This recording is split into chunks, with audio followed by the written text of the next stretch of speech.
So ayun guys, katatapos lang ng Galaxy Watch Earth Day run. I ran 21k. Ang time ko is 2 hours, 11 minutes and 36 seconds with an average pace of 6 minutes and 13 seconds per kilometer. So I couldn't be happier sa result kasi talaga naman na hindi ako prepared para sa race na to. Imagine, nag-register ako is 6 days ago lang, Monday. Na-confirm ko kasi na mag-stay kami dito sa Manila hanggang ngayon, hanggang Sunday. So might as well mag-join na lang din sa event.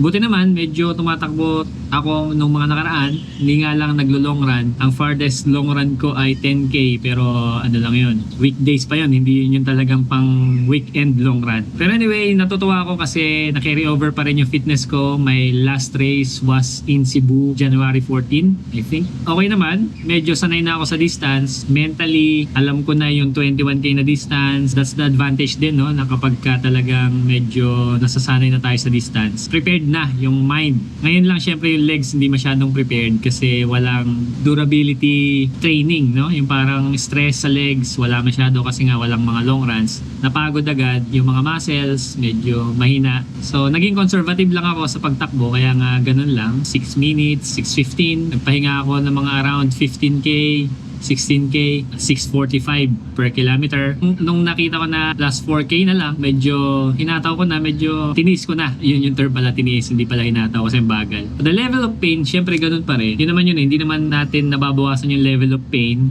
Bawa, ito yung level of pain, pero mabagal siya. Compared sa PR ko, yung personal best ko, yung best time ko sa 21k nung July last year na nakatakbo ko ng 2 hours and 2 minutes. Ganon din yung stress level, yung pain, yung fatigue level, yung limits mo, pinupush mo kasi. Ganon pa rin, pero mas mabilis yung pace. Ngayon, syempre hindi natin kaya, mataas na kaagad yung stress level and nahihirapan na kaagad ako tumakbo, pero mabagal pa yung pace ko. So anyway, I am happy na naka-join ako dito sa Earth Day Run. Sabi nga dyan is run with purpose. We need to take care of our planet and this is one of the events na sumusuporta sa pangangalaga, pag-conserve ng ating planeta, yung Earth. So, ang lesson na nakuha ko dito is, yes, pwedeng ma-maintain na fitness kahit walang specific training sa isang race, ay kaya ko na medyo, alam mo yun, makatapos or maka-join, maka-race. Nakatapos ng okay naman, no? 2 hours 11 is my second best time sa half marathon. I want to encourage you din na sa umpisa, syempre, nung nagsisimula ako, focus, no? 6 months, 3 months, training, para lang makatakbo ng 21k. Pero, ang bagal ko nun, 2 hours 37 minutes ang mga time ko nung nagsisimula pa ako. Pero ngayon, I can run 2:11, katulad nito,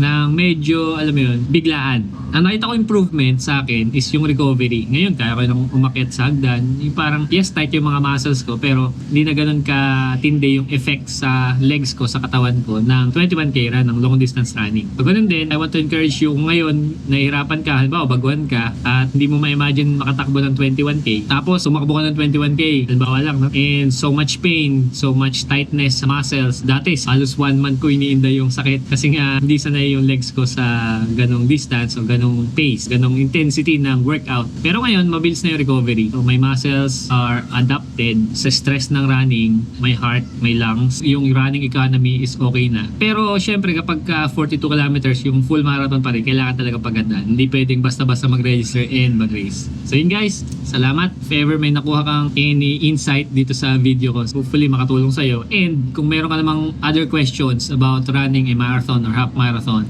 pinaplano ko magbuo ng online course para kumpleto yung mga detalye, yung mga experience ko and then mga na-research ko. Mahilig ako mag-research and then nagsishare na rin naman ako dito sa YouTube or sa TikTok or sa Facebook. Pero kulang-kulang no? May mga in-between kasi yan na hindi ko natatalakay. Sa online course, gusto ko himayin yung lahat ng topic, lahat ng pwedeng itanong, lahat ng pinagdaanan ko para talaga may share sa inyo ng buo at walang kulang. And you can help me rin kung ano yung mga topics na kailangan kong isama sa online course. Pwede mong i-comment, pwede mong i-message sa akin, yung mga ganon. So hopefully, supportahan mo yung online course ko kapag ka lumabas na. May mga nagtatanong sa videos ko, keep on asking lang. Nagko-comment naman ako, nag-reply naman ako sa mga questions nyo. So hopefully, pag hindi na masyadong busy ay makasagot ako via video na rin. O gawan ko ng video yung mga tanong. Yun lang guys, thank you.